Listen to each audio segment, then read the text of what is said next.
We are jumping off script for this episode. Normally, I am talking about home ownership, a big proponent of home ownership, talking about ways that you can save for mortgage, talking about different ways that you can lower your upfront costs for being able to purchase a home, just all things to help you with being able to purchase a home. However, in this episode, we are actually jumping off script and I am discussing reasons why people who can't afford to purchase a home choose not to purchase a home. And this is mainly going to be based on a Forbes article that came out a little over a year ago, actually, that lists 4 reasons to rent a home instead of buying one, even if you can afford to purchase a home. So we're going to jump right on into it. And the first reason that was mentioned in this article is that you enjoy hobbies more than household chores.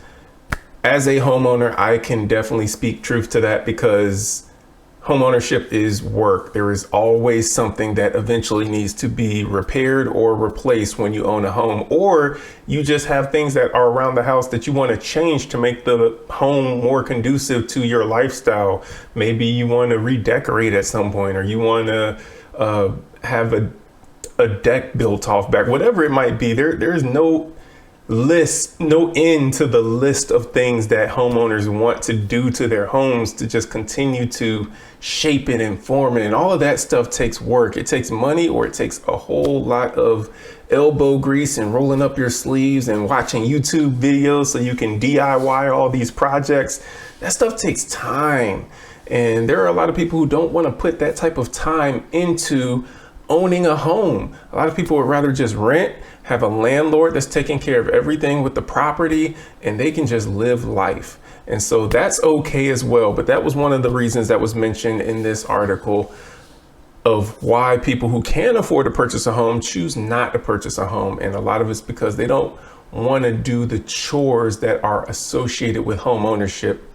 The repainting and, the mending of the deck, or, if there's a leak, you got to fix that leak. Or if the AC goes out, you got to replace that AC or get it fixed or repaired. The roof. Again, that list goes on and on and on. So that was one of the big things. And I will say there are some ways that you can also minimize how much that actually affects you as well. Having a good homeowner's insurance policy for those major items. You can have a home warranty for the more minor items. So those are a couple of different ways that you can mitigate it. But also when you purchase a home, having a good home inspection up front so that you know the true condition of that home going into it will really help you to be able to plan how long you actually have until these repairs are going to start coming up for you. So that's something that tuck that in the back of your mind. You can keep that in your pocket so that you can pull it back up later. But another thing, the second thing that they had on this list is that you prefer city culture over suburban life. That depends on the city, because some cities actually allow you to be able to purchase a home near or in the downtown area of the city, because certain cities are built differently. And then you have some cities that are so heavily populated and so dense that you just don't even stand a chance of being able to purchase a home in the city. It's just condos and apartments pretty much. So take your pick on where you want to live. So with some cities, yes, if you're going to New York, you know what, it's going to be a city or a suburban life. You don't really mix, those single family homes or possibly even townhomes or whatever in that downtown area. But in a city like Atlanta, you have a lot of single family homes in downtown Atlanta. There are a lot of trees in downtown Atlanta as well. So you get a good mixture depending upon where you're at, because downtown Atlanta is very broad. It stretches really wide. Atlanta is one of those cities. It's starting to get built up more, but it also stretches wide a lot too, and there are definitely differences in the different areas. So depending on the city determines whether or not you can still purchase that home. But in terms of suburban life versus city life, you don't have to live in the suburbs just to own a home. You can live in the city depending upon which city you live in. So with that one, it is hit or miss depending upon where you're at. But yes, most people who do want to live in a condo or a high-rise apartment, they opt for the city life because that's where you tend to find those things. You want to walk to different areas. A lot of that's typically revolves around, the city life and everything. So moving on to the third thing that's on this list, you want to invest in multiple income streams. So people who own a home, the majority of people who own a home, the overwhelming majority of their wealth sits in equity in their home. And so with that, a lot of people who own homes, though they might have a higher net worth than renters, it's not liquid funds, meaning they can't quickly or easily access it. But by selling your home, now it's in essence cashing out your home, pulling all of that equity and that cash out of your home. Now you have all this money that you can utilize to place toward multiple investment streams. If you wanted to invest some in the bond market, you wanted to invest some in the stock market, if you wanted to go and invest some in a business that you're looking to start, you could go do that as well. So there, with all the equity in your home, some people are, rather than just sitting on it and living in it, they'd rather, you know what, let me sell this, I'll go rent somewhere, and I'll utilize this equity and put it to work in the stock market, put it to work in the bond market, put it to work in, helping me start a business. I'm a proponent of the last one more than the first two when it comes to ways to grow your money, because real estate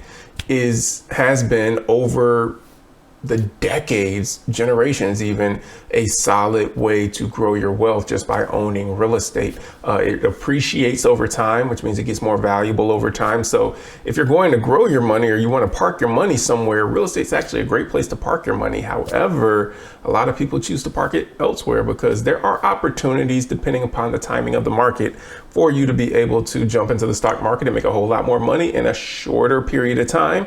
So that's an option that you have there. But, a business, like I said, is one that I would say is a more advantageous thing that I would put money towards. If I'm going to sell a house to do anything, it would be to pursue my passion. I'm going to go, start my dream job, my dream business. And that's what I would put that money towards. But I wouldn't pull money out of my house, which is a more stable investment, to dump it in the stock market, which is very unstable at times. If you have ever invested in the stock market, over the long term, the stock market tends to do well, but you need to have a long-term focus. In the long term, you can get the returns, but it is a whole lot more volatile than the real estate market. The real estate market is a very stable place to keep your money that gets that slow, steady growth, which I'm fine with. Slow and steady wins the race for me. So I'm all for it. But I want to jump into this fourth thing here. And the fourth thing that they mentioned is that you value traveling instead of staying at home. Now, they approach this from two different angles. The first angle is people who purchased a home early in the pandemic or just before the pandemic, who were able to get in their home at a lower price and a much lower interest rate. We know that interest rates went down to like 2 and 3%, right before the pandemic and in the pandemic as well. So interest rates were really low. And a lot of people who purchased just before early in the pandemic were able to get into their home at a very good price. And they were able to get an amazing, historically low interest rate.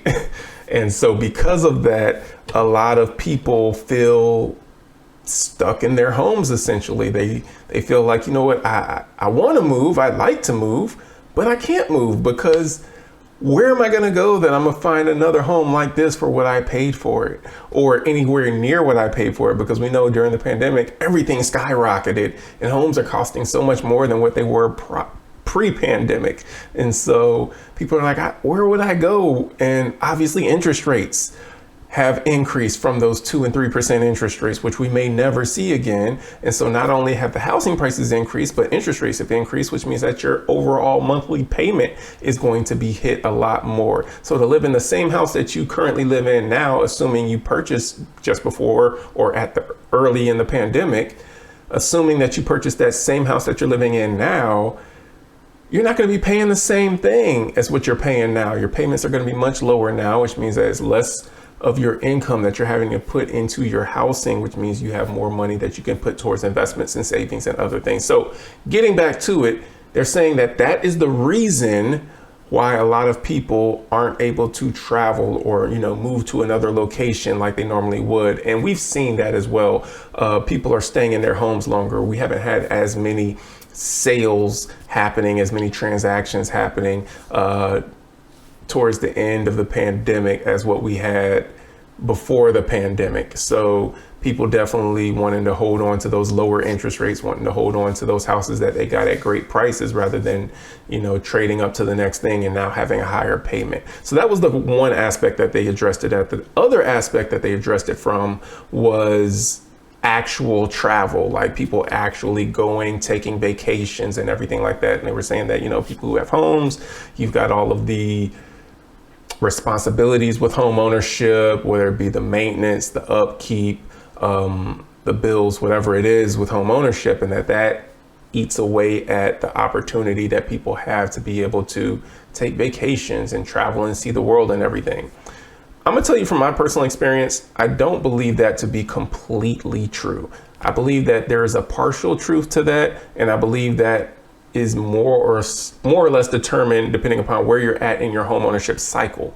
So if you recently purchased a home and you're within your first couple of years of owning that home as a new homeowner, so your first time home buyer, you're within the first few years of owning your first home, then absolutely you're probably not going to be taking much, if any, vacations over those first few years because you just dumped a whole bunch of money on purchasing that home, and then you're probably going to be spending even more money to fix up the home, to make it yours, to make sure it suits you and get everything just how you want it. So you're getting settled in for that first year, that first 2 years, and you spent a lot of money. So it's going to take some time to recoup some of that money that you spent, get comfortable in everything before you get into that swing of taking vacations and everything. However, you do get into that swing of, I'm going to take a trip, I'm going to take a vacation, because I know many homeowners, myself included, who you get to that point where it's like, we're going to take a trip, even if it's for the weekend, even if it's for, just a few days, to go somewhere that's within driving distance and just get away, get a little breather or something like that. I know a lot of homeowners that just routinely take at least one, if not more, vacations every single year. So once you're out of that first couple years of being a new homeowner, then you do fall back into that swing of, let me find a way to be intentional and make sure that I take a vacation and everything.